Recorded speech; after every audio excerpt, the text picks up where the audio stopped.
Pakistan aesthetic hair transplant centre,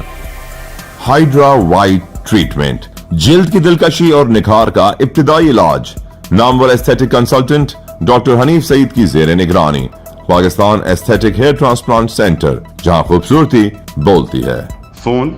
0341 000 6060 0345 210 5338۔ السلام علیکم، live digital news میں خوش آمدید۔ آپ نے اب تک ہمارے چینل کو سبسکرائب نہیں کیا ہے تو صحت کی خبروں سے باخبر رہنے کے لیے سبسکرائب اور بیل آئیکن کو پریس کر کے لائک بھی ضرور کر دیں۔ السلام علیکم ورحمۃ اللہ وبرکاتہ۔ میں ہوں سراج الدین امجدی۔ آج کی خصوصی رپورٹ پاکستان سے ملنے والی رپورٹس کے مطابق محکمہ صحت کا وفاقی ادارہ بھی من مانی انتظامی تبدیلیوں کی زد میں۔ محکمہ صحت پنجاب اور محکمہ صحت سندھ ارباب اختیار کے اختیارات سے تجاوز پر مبنی اقدامات سے خطرات سے دوچار ہو چکا اور کراچی وائرل بیماریوں کی آماج گاہ بنا نظر آ رہا ہے پر مشتمل ہے۔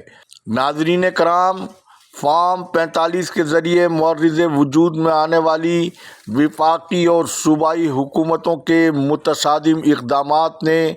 محکمہ صحت جیسے حساس ادارے کے سرکاری صحت کے اداروں کے وجود کو خطرات سے دوچار کر دیا ہے،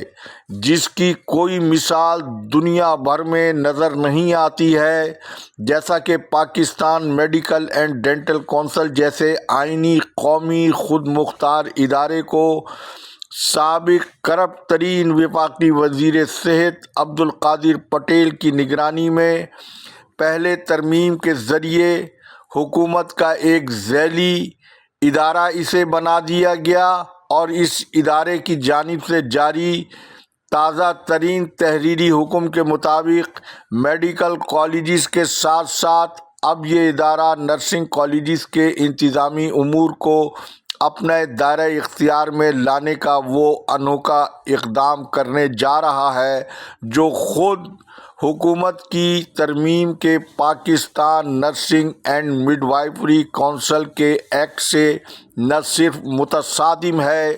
بلکہ اس کی صریح خلاف ورزی ہے۔ حکومت کا یہ متصادم اقدام کا پی ایم ڈی سی کے غیر قانونی حکم کا عکس بھی پہلے آپ ہماری اسکرین پر ملاحظہ فرمائیں۔ آپ نے عکس ملاحظہ فرمایا جبکہ یہ نوبت موجودہ حکومت کی مکمل نااہلی اور ناکامی پر مبنی ہے، جو پی ڈی ایم حکومت 1 سے تاحال موجودہ حکومت جو سابقہ حکومت کا پارٹ 2 کہلائے گی، وہ Pakistan nursing and midwifery council میں نرسنگ مافیا کے خلاف قانونی اقدامات عمل میں لانے کے بجائے اب تک قومی اسمبلی و سینٹ میں قائمہ کمیٹی برائے صحت کی سفارشات پر عمل کرانے میں مکمل ناکام رہی ہے۔ یہ سرکاری ملازمین کے ذاتی نجی نرسنگ اسکولوں کا وہ نیٹ ورک ہے جس نے اس کھیل کے ذریعے جہاں اب تک اربوں روپے کے کالے دھن کو سفید کیا ہے، تو وہیں پیپلز پارٹی کے وفاقی وزیر صحت عبدالقادر پٹیل کے دور میں کونسل کی صدارت سے وابستہ پی پی پی کی رکن قومی اسمبلی ڈاکٹر شازیہ صوبیہ سومرو کو ہٹانے قائمہ کمیٹی جو کہ پاکستان پیپلز پارٹی کی رکن قومی اسمبلی